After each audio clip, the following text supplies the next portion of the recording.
When it comes to high school football, rivalries can get pretty serious. So serious, in fact, that 5 local boys represented their teams in a contest to see who could eat the most hearty thick burgers in just 5 minutes. Coach Bone has put Siloam Springs soccer on the map in Northwest Arkansas, but his number 1 goal?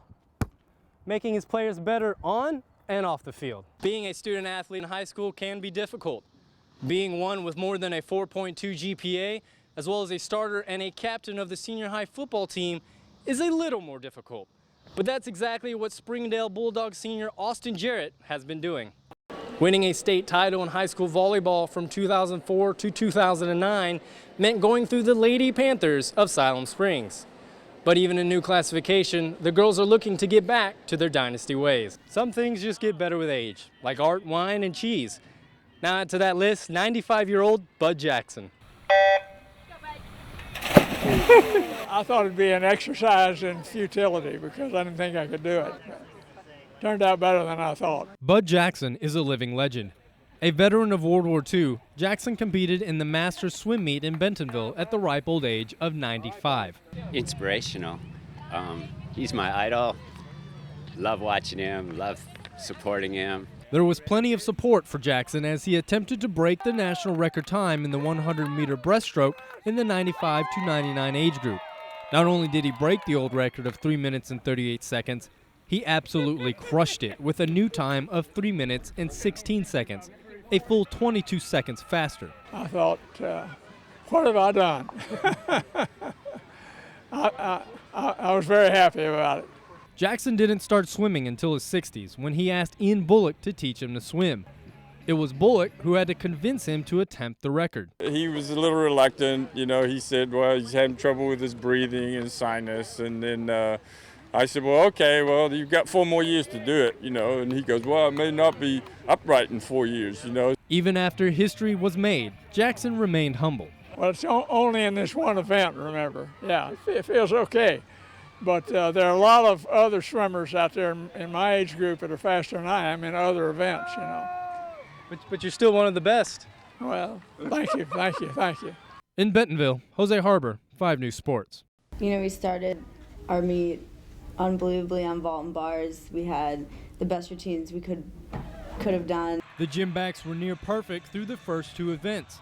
Third-seeded Arkansas looked to be on its way to qualifying for the NCAA championships. The top 2 finishers out of 6 would advance.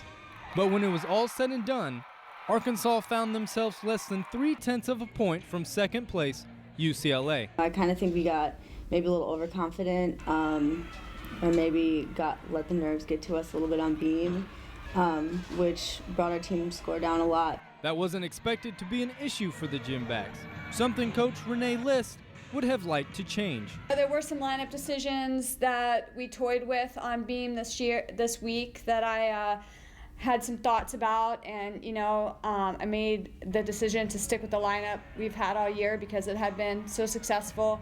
Hindsight, you would have changed the lineup.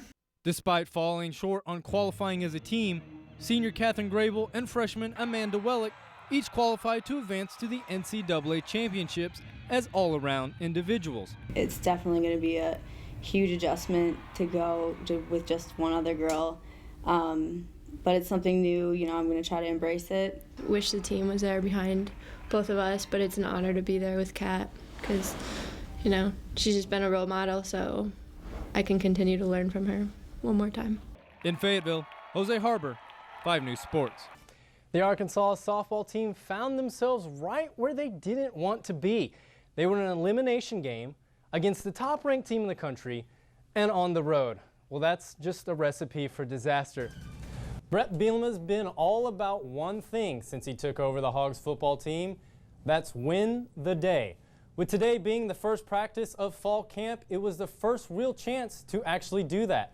Practice was closed to the public, so we couldn't see for ourselves, but Bielema says he's extremely encouraged with what he saw today, especially from the freshmen. He credits that to the great senior leadership throughout the summer. The Hogs have 26 more days until game number 1, and Coach says each day will get more and more important.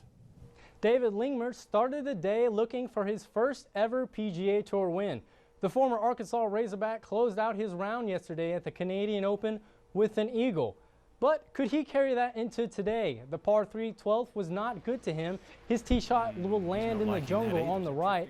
Actually took him 2 strokes to get it out of there. Made triple bogey. Lingmerth finished for a tie in 12th place.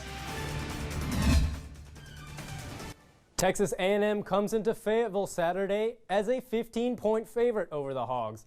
They've got the high-powered offense, a Heisman Trophy quarterback, and Arkansas doesn't have starting quarterback Brandon Allen. A lot of factors are looking grim for this game, but one thing Arkansas may have on its side is the weather. Rain is a possibility on Saturday, which means turnovers, a high possibility.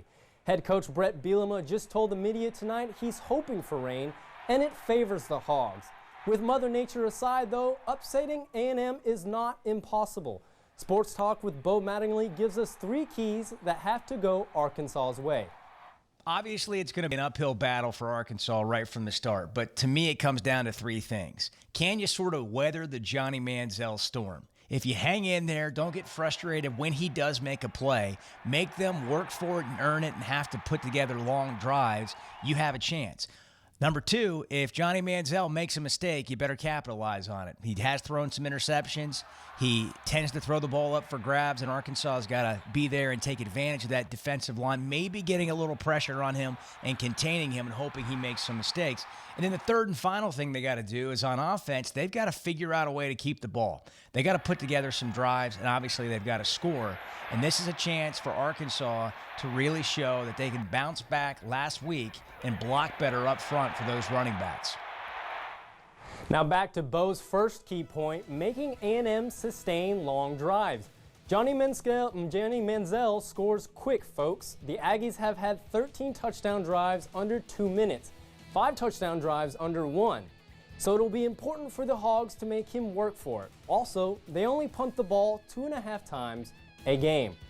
Now after 159 games played, the magic number is down to 1. St. Louis can clinch the National League Central this weekend with 1 single win against the Chicago Cubs. And even if they don't win a single game, the Pittsburgh Pirates have to win all 3 of their games. The odds of the Cards going 0-3 and the Pirates going 3-0? 0.2%. So the overwhelming stats say they've won the division. St. Louis has a good chance to up their best record in baseball.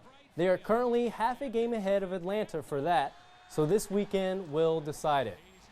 Major League Baseball Commissioner Bud Selig is calling it quits, retiring in January after serving that role for more than 22 years. Selig is 79 years old. There's been more rumors before about his retiring, but now he's finally pulling the trigger. It's the 2nd longest term ever for a Major League Commissioner. Now, even though Bud Selig has had his fair share of controversies, one major thing he did do was reignite Major League Baseball popularity among the fans.